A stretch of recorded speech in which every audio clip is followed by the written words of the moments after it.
Hello दोस्तों, आपका मेरे चैनल में स्वागत है।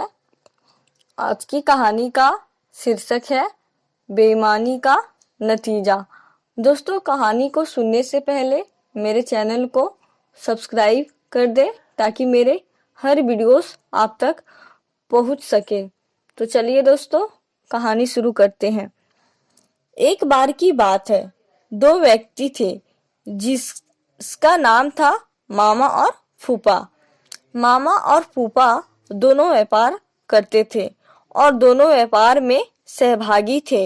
मामा ने फूफा से कहा, फूफा, क्यों ना हम कोई ऐसी वस्तु खरीद लें जो जल्दी खराब ना हो और उसकी कीमत भी बढ़ती रहे।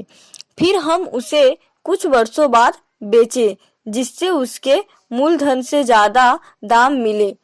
फूफा ने कहा, ठीक है मामा, तुम्हारी बात तो सही है, पर हम खरीदे क्या?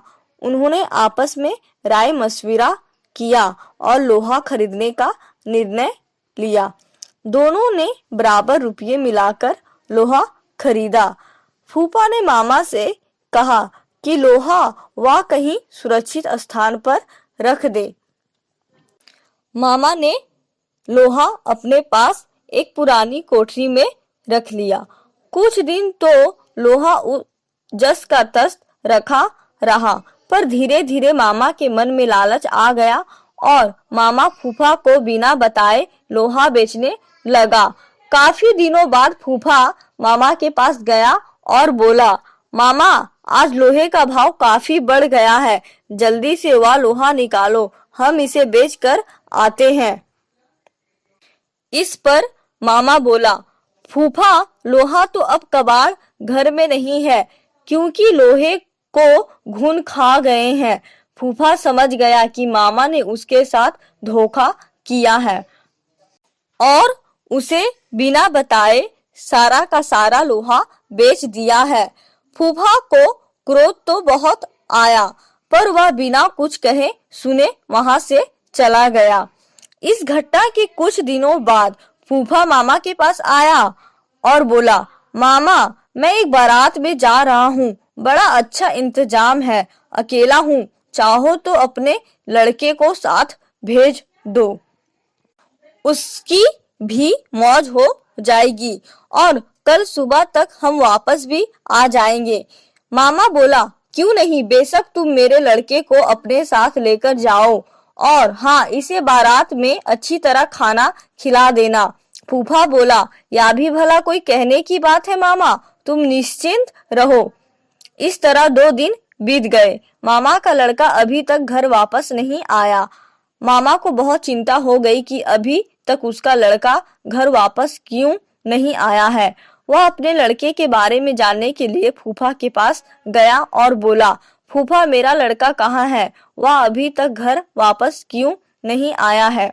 फूफा ने कहा, क्या बताऊं मामा, रास्ते में एक चील तुम्हारे लड़के को उठाकर ले गई। मामा बोला, ये कैसे हो सकता है? भला कोई चील 12 साल के लड़के को उठाकर ले जा सकती है?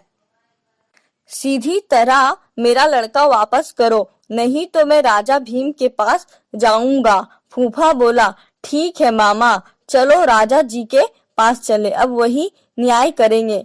मामला वहां के राजा भीम के सामने पेश हुआ। राजा भीम ने सारी बात सुनी और आश्चर्यचकित होते हुए फूफा से कहा, देखो फूफा, तुम झूठ बोल रहे हो, भला कोई चील 12 वर्ष के लड़के को उठाकर अपने पंजों से आसमान में ले जा सकती है? इस पर फूफा ने उत्तर दिया, कथा कहूँ कथावली, सुनो राजा भीम, लोहा को घूनन खाए तो लड़का ले गया चील।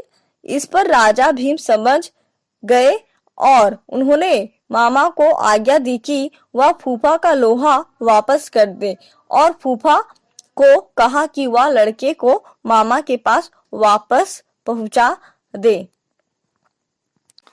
तो दोस्तों, यह कहानी आपको कैसी लगी?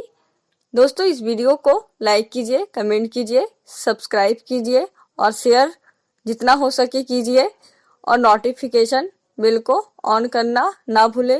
मेरे चैनल को सब्सक्राइब भी कर दीजिएगा। धन्यवाद।